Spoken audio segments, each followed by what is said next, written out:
हमारे साथ है डीडवाना विधानसभा क्षेत्र से अभिनव राजस्थान पार्टी से चुनाव लड़ने वाले सहदेव शर्मा, जो फोगड़ी गांव के निवासी हैं। और इनका जो चुनाव लड़ने का जो मकसद था वो अभी पूरा होने में 3 तारीख बाकी है। 3 तारीख को रिजल्ट आएगा, लेकिन परिणाम से पहले ये अपने मिशन पर निकल चुके हैं। आज छोटी बेरी गाँव आए हैं और इन्हें जिस तरह से हमने गांव के चौक में देखा युवाओं के साथ, बुजुर्गों के साथ बातचीत करते हुए, तो हमने इनसे बातचीत करना मुनासिब समझा। सबसे पहले तो आप हमारे दर्शकों को ये बताइए कि आपका मकसद क्या है। आखिर आप जिस तरह से गांव-गांव घूम रहे हैं, चुनाव का परिणाम भी अभी तक नहीं आया है, हार जीत आगे की बात है, लेकिन आप अपने मिशन पर निकल चुके, असल मकसद क्या है?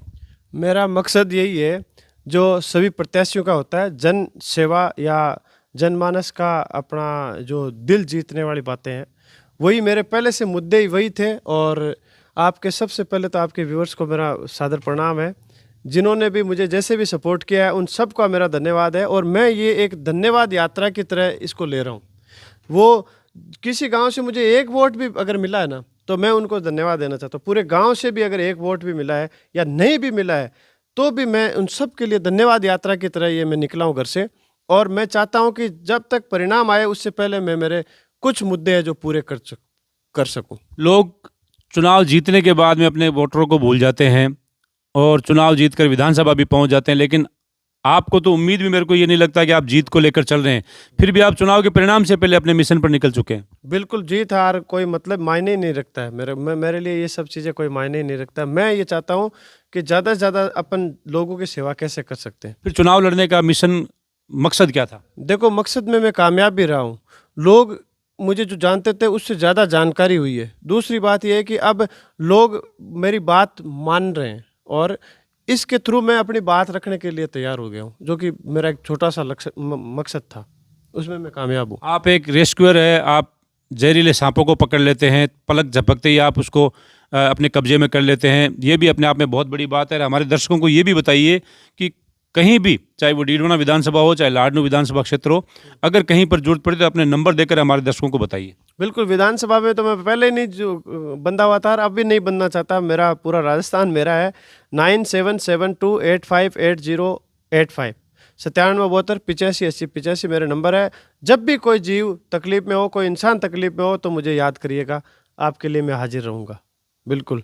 और रही बात जीवों की, तो मैं इसी से लोग मुझे जानते हैं रेस्क्यूअर के हिसाब से, तो अच्छा लगता है लोग। हमने अभी देखा था गांव के चौक में आप हर घर से 1 रुपया 1 महीने का ले रहे थे, इसके पीछे क्या रीज़न है? हाँ, ये मेरा एक चुनावी मुद्दा है, जिसको मैं रिजल्ट आने से पहले 52 पंचायत जो डीडवाना में है, मैं उनमें पूरा करना चाहता हूँ। जहाँ तक 1-2 अगर बच भी जाए तो मैं पूरा बाद में कर लूँगा। पर मेरा एक ये जो योजना है वो ये है कि एक घर से 1 रुपया 1 दिन का गांव के नाम से जमा करवाओ। वो किसी भी एक ईमानदार व्यक्ति के पास जमा करवा दो। एक खाता बनाएंगे, खाते में डाल के अगर कोई गरीब की बेटी बहन का अगर शादी होती है, तो उसमें अपन अगर उसमें से 10-11 हज़ार 20 हज़ार वो जो भी अमाउंट होगा परिस्थिति के हिसाब से अपन देते हैं, तो उसके लिए वो एक बहुत बड़ा अमाउंट होगा। ये मेरी योजना थी, ये मेरा मुद्दा है, जिसको मैं लगभग 15 पंचायत में पूरा कर चुका हूँ। अब मेरा मकसद है, आज मैं छोटी बेरी आया हूँ, इससे पहले मैं भी बड़ी बेरी था, इससे पहले मैं आज ही के दिन में 4 जगह आज पूरा कर चुका हूँ। 15 गांव मेरे हो चुके हैं।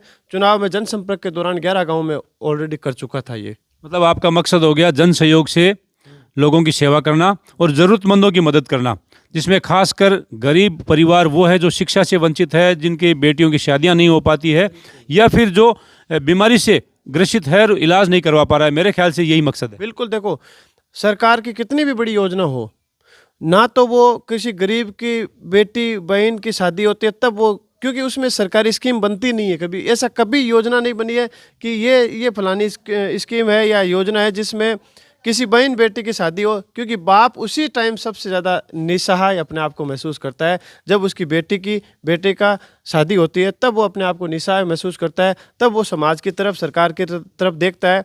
और उस टाइम ही उसको सबसे ज़्यादा अगर निराशा होती है तो उस टाइम होती है। तो मैं चाहता हूँ कि पूरे गांव में इतना फंड तो हो ही सकता है, बड़ी बेरी, छोटी बेरी या जो भी गांव है, इन सब ने मुझे बहुत सहयोग किया है। जितने भी बड़े, मैं जिन गाँव में गया हूँ, आप मानोगे नहीं, कईयों में तो मुझे खुद को बुलाया है। जैसे छोटी बेरी में भी इमरान भाई ने मुझे बुलाया कि आप आओ हमारे गाँव में, ये योजना हमें बहुत पसंद है आपकी, सोशल मीडिया के माध्यम से उन्होंने देखा तो मुझे बड़ा अच्छा लगता है। और आप मान के चलिए, यकीन मानिए, मैं इसको चुनावी नतीजे से पहले पूरे गांव में कर दूंगा जितने हो सकते हैं।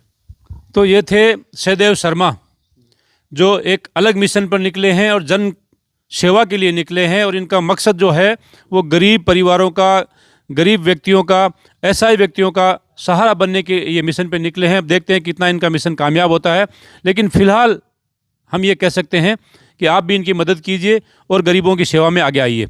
बिल्कुल, ना तो मुझे खुद को पर्सनली कोई एक पैसा भी चाहिए, ना ही मैं ये चाहता हूँ कि कोई प्रकार का इसमें कोई धांधली हो। तो मेरी सारी जो भी है सब डिजिटलाइजेशन होगी, एक एक रुपये का हिसाब रहेगा। दूसरा ये है कि कोई बेरोजगार भाई है तो मैंने जो नंबर बताए उस पर फ़ोन करें, मेरे खुद के नंबर हैं, 24 घंटा चालू रहते हैं। कोई बेरोजगार भाई हो, ये भी मेरा मुद्दा था कि कोई गांव में बेरोजगार भाई हो तो मुझे फ़ोन करें, मैं अपने लिंक के हिसाब से उसको जॉब लगा दूंगा। तो ये भी मैंने 10 लोगों को इस चुनावी जनसंपर्क के दौरान मैंने 10 बेरोजगार भाइयों को मैंने रोजगार लगा भी दिया है। और एक रेस्क्यूअर तैयार करना, बाकी ये जो 1 रुपये वाली स्कीम है वो तो कर चल ही रही है। तो ठीक है, आप बने रहिए हमारे साथ, देखते रहिए राजस्थान अब तक, और ऐसे जो भी व्यक्ति गरीबों की सेवा के लिए आगे आते हैं उनका सहयोग करिए, और हम भी पूरा प्रयास करेंगे कि अपना भी इसमें योगदान दे सकें और अपनी आहुति दे सकें।